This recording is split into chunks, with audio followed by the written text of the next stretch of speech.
March 12th marks the 26th anniversary of the Helms-Burton Act, a law that reinforces the blockade imposed by the U.S. government to Cuba since 1962. In Ukraine, President Volodymyr Zelensky stated that he is ready to begin negotiations with Russia and emphasized the need to receive security guarantees.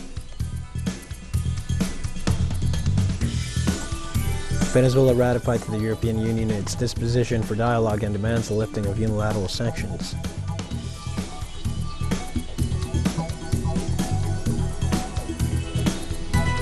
Hi, this is From the South. I am your news anchor, Dio Martin from the teleSUR studios in Havana. We begin with the news. On Saturday, March 12th, this marks the 26th anniversary of the Helms-Burton Act, a law that reinforces the blockade imposed by the U.S. government to Cuba since 1962. Since the so-called Law for Cuban Freedom and Democratic Solidarity, also known as Helms-Burton, came into effect in 1996, it has served as a mechanism through which the U.S. government imposes illegal and brutal pressures to hinder and interrupt its commercial and investment relations with Cuba, with the purpose of suffocating the Cuban economy and increasing the shortages among its population. According to specialists, this law, together with the Torricelli Act signed in 1992, represent a huge obstacle to a stable, institutionalized, lasting, and irreversible relationship between the two peoples. They also mean the violation of the principles of sovereign and equality and non-intervention in the internal affairs of a state, principles considered by international law as mandatory norms.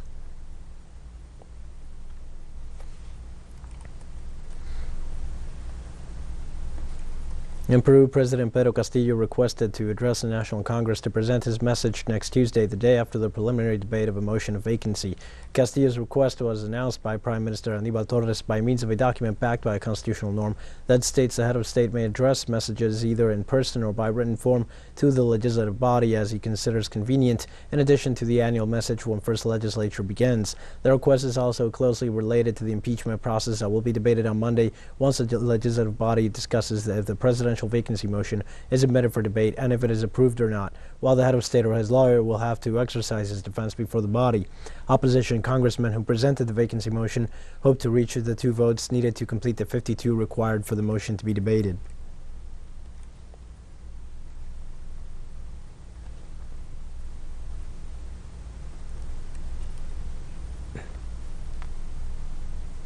As well, President of Peru, Pedro Castillo, held a bilateral meeting on Friday with his counterparts from Argentina and Bolivia, Alberto Fernández and Luis Arce, respectively, as part of his visit to Chile, where he participated in the inaugural ceremony of President Gabriel Boric. During the meeting with Fernández, both dignitaries discussed several issues of the bilateral agenda, especially referring to health and education. A Peruvian-Argentine social cabinet to strengthen cooperation in these sectors was not ruled out. With his Bolivian counterpart, Castillo addressed the implementation of the energy cooperation agreement signed in 2021 to supply Bolivian LPG to Peruvian populations and connect the Bolivian gas pipeline with a future gas pipeline in southern Peru, as reported Agencia Andina.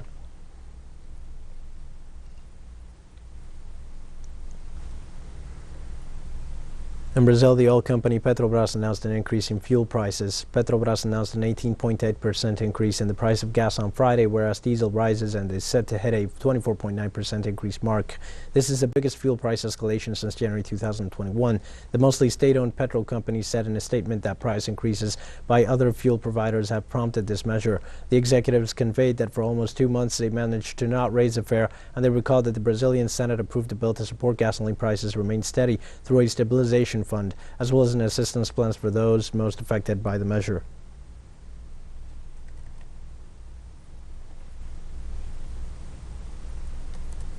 In Argentina, social organizations and LGBTQI+ activists joined relatives and friends of trans young man Tehuel de la Torre as this Friday, March 11th, marks the first anniversary of his disappearance. The collective's outcry 1 year after Tehuel's disappearance also joined the gathering of over 11,000 signatures to endorse a petition that demands to the authorities the use of all resources available to find him and asks the media to continue broadcasting Tehuel's case. His family has repeatedly denounced the faults in the case, as the Orange Alert was issued 3 months after his disappearance when it should have been issued 5 days later. What's more, a specialized police body did not carry out the searching activities. His relatives also denounced that the authorities always assumed Tehuel died, so never assessed the evidence, pondering the possibility of him being alive and kidnapped or restrained.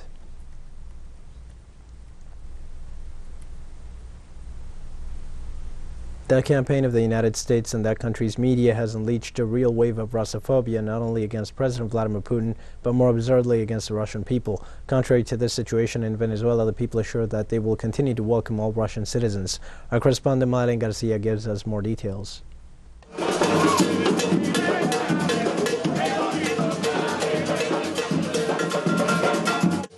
The drums of peace beat in the populous community of St. Augustine in Caracas, the capital of Venezuela.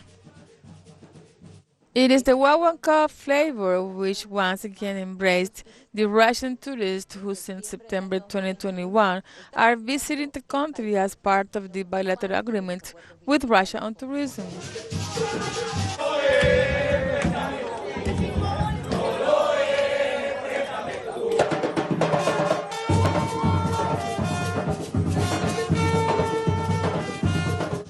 Welcome, Russian brothers, one could hear from the balconies. It is the main message at a time when Russophobia has been promoted by the Western media.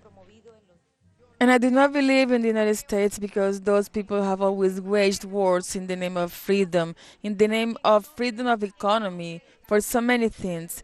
And that is false. They are in it for their own interest, killing. The biggest killers are the United States in different countries of the world. This tour goes beyond the exchange of cultures. It is the feeling, the warmth and the color of the Venezuelan people who has suffered the illegal sanctions of the United States that are now also imposed on Russia.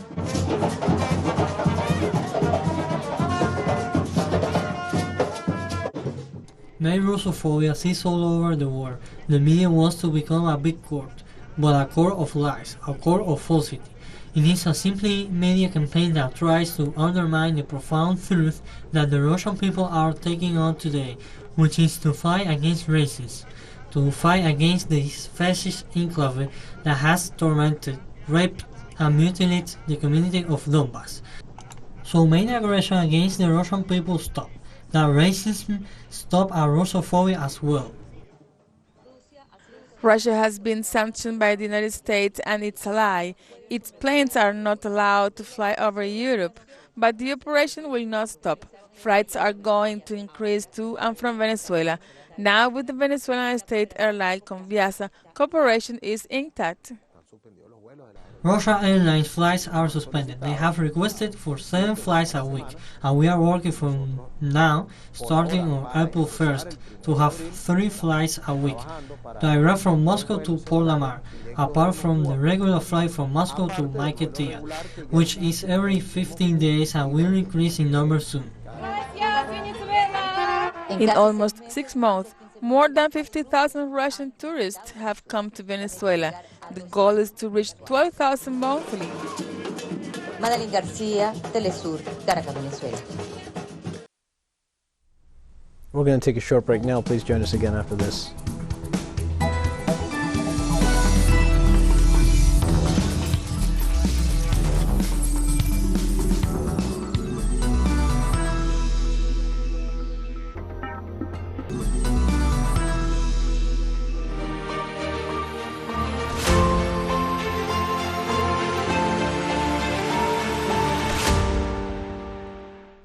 Hi, and welcome back to From the South. In Ukraine, President Volodymyr Zelensky stated that he is ready to start negotiations with Russia and emphasized the need to receive security guarantees.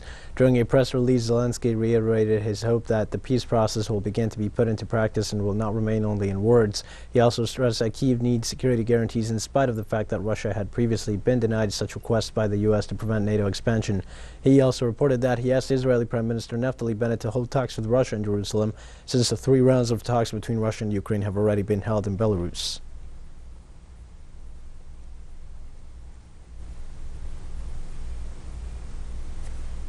In Norway, Defense Ministry authorities announced new military maneuvers by the North Atlantic Treaty Organization named Cold Response 2022.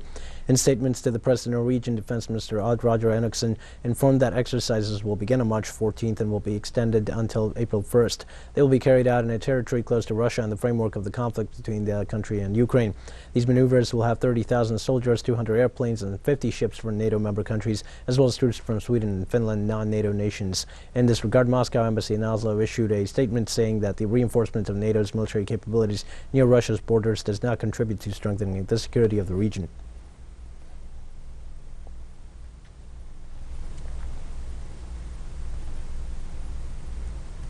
The Russian Federation Council accused the United States of preparing a coup d'etat against the self-proclaimed People's Republics of Luhansk and Donetsk. The deputy chairman of the Federation Council, Konstantin Kosachev, denounced that the exclusion of sanctions against the People's Republics promoted from the United States suggests an attempt to destabilize these territories. The parliamentarian considered that the actions from the United States Treasury Department from where transactions were authorized for alleged non-governmental organizations in the republics in view of the progress of the special operation to protect both nations prove Washington's intentions in the region. The vice president of the council pointed out that the United States did not see the need to promote NGOs in the territories during the 8 years that the Kiev government persecuted and shot citizens living in Donbass.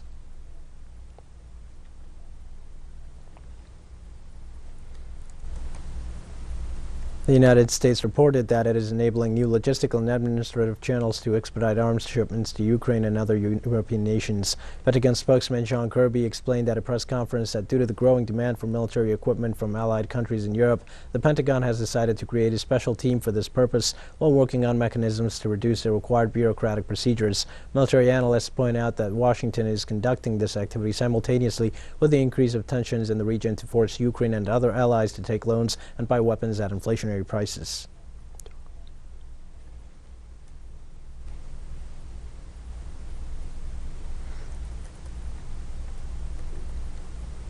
In Russia, the Defense Ministry spokesman Igor Konashenkov reported that the armed forces of his country destroyed over 3,400 military targets on Ukrainian territory.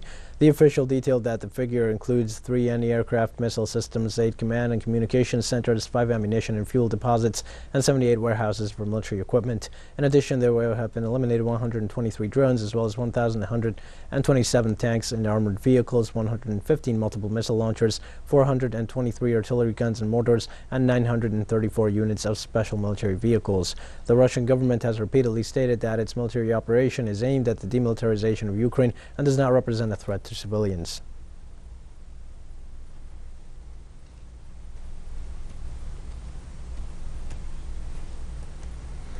The Russian Defense Ministry released an audiovisual material showing Russian armored vehicles moving up very fast towards Kiev. The images were shared through the ministry's official social networks. Also from Moscow, they affirmed to have advanced 26 kilometers in the last 24 hours. In the last days, the Russian army began its advances around the Ukrainian capital, both from western and eastern flanks. According to the latest report from British intelligence, the Russian forces are deployed 25 kilometers away from the Ukrainian capital with the aim of closing in around the circle around it.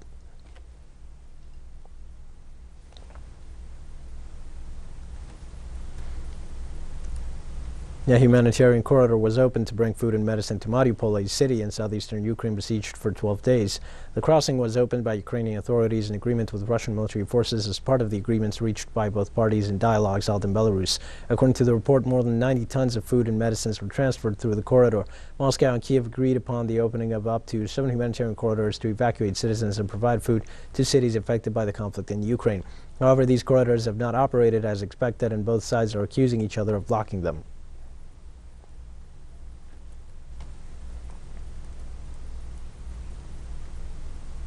The implementation of sanctions against Moscow by the European Union brings consequences for the countries that make up the bloc. In Germany, there is concern about the drastic increase in fuel prices, according to the transport sector. According to the government, more than 70% of the fuel supply in Germany is transported by trucks, mainly by medium-sized transport companies, which are the hardest hit by fuel prices. Now, Dirk Engelhardt, spokesman for the German Federal Association for Road Transport, Logistics and Disposal, said the increase in the cost of oil threatens the transport and logistics industry. He also pointed out that he considered extreme increases in fuel prices occurred so quickly that some of the association's members were unable to pass on these costs, putting them at risk of insolvency. The situation for mid-cap road haulage business has never been this bad.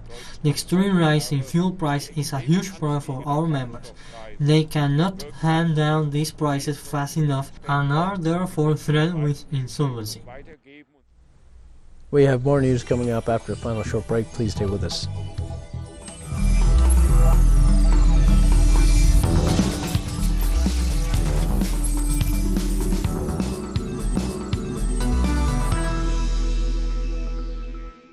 Hi and welcome back. Venezuela ratified to the European Union its disposition for dialogue and demanded the lifting of unilateral sanctions. In Turkey, Venezuela's Foreign Minister Felix Plasencia held a meeting with the High Representative of the European Union for Foreign Affairs and Security Policy, Josep Borrell, in the city of Antalya on Saturday during the second diplomatic forum that transpired in that Turkish city. In the meeting, Plasencia reaffirmed Venezuela's demands to lift the unilateral coercive measures that affect the fundamental rights of the Bolivarian people. The talks between Plasencia and Borrell transpired in the context of this second diplomatic forum in Antalya, which will be in session until Sunday, March 13th, under the slogan Recodification of Diplomacy.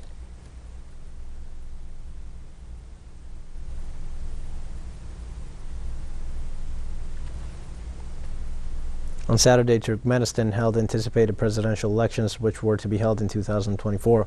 Polling centers opened at 7 a.m. and would remain open until 7 p.m. local time.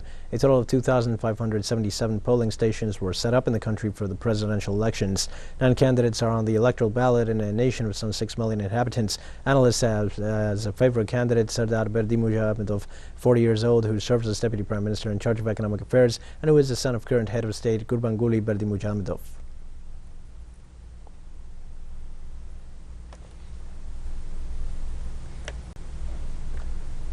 Former Zambian President Rupiah Banda died on Friday, aged 85. Rupiah Banda died after a long battle with colon cancer. His son Andrew Banda announced the former leader's death on Friday. Banda was Zambia's fourth leader since independence from Britain. He served for 3 years from 2008, a term remembered for economic growth and corruption allegations. Zambia's economy expanded mainly on the back of rising copper prices and a surge in Chinese investments. Zambia recorded a 7.6% increase in growth for 2011, up from 6.4% the previous year, for which Banda took credit on that time.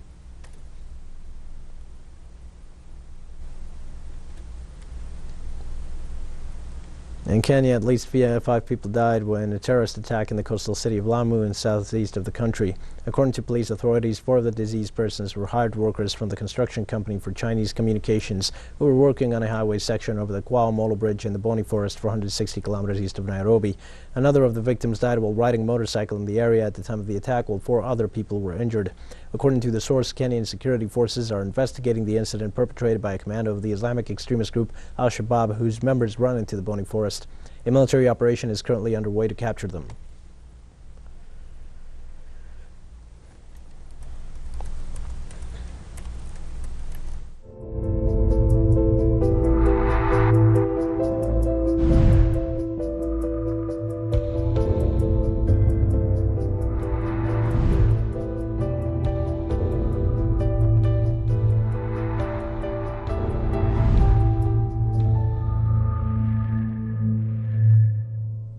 Kenya's government announced it was lifting the remaining COVID-19 restrictions, including a requirement that people wear masks in public places and a ban on large indoor gatherings, but authorities said Kenyans should continue heeding public health measures such as washing their hands and social distancing. The announcement comes after almost 2 years since Kenya introduced the public health measures. The decision was taken following low positive rates that have persisted for over 2 months, and with the number of fully vaccinated people about to hit 30% of the adult population. According to statistics, close to 8 million people in Kenya have been fully vaccinated, while the positive rate as of Friday was 0.3%. Since the first case of COVID-19 was detected in the country in 2020, the East African country has recorded over 323,000 cases and more than 5,600 deaths. In keeping with the guidance from the World Health Organization, the Centers of Disease Control and Prevention, and the epidemiologic situation prevailing globally, the Ministry of Health has therefore revised the measures. The measures that we have announced today may be reviewed at any time, and the Ministry of Health can administer ad hoc measures, including arrival testing based on prevailing pandemic situations and epidemiologic situation of the country of departure.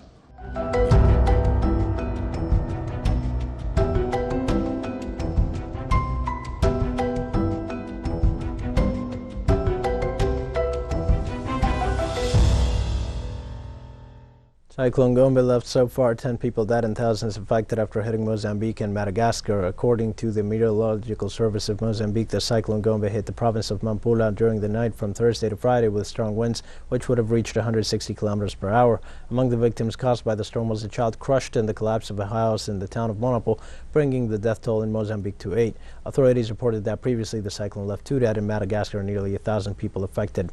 Southern Malawi is expected to be hit by strong winds, with Gombe now as a tropical depression.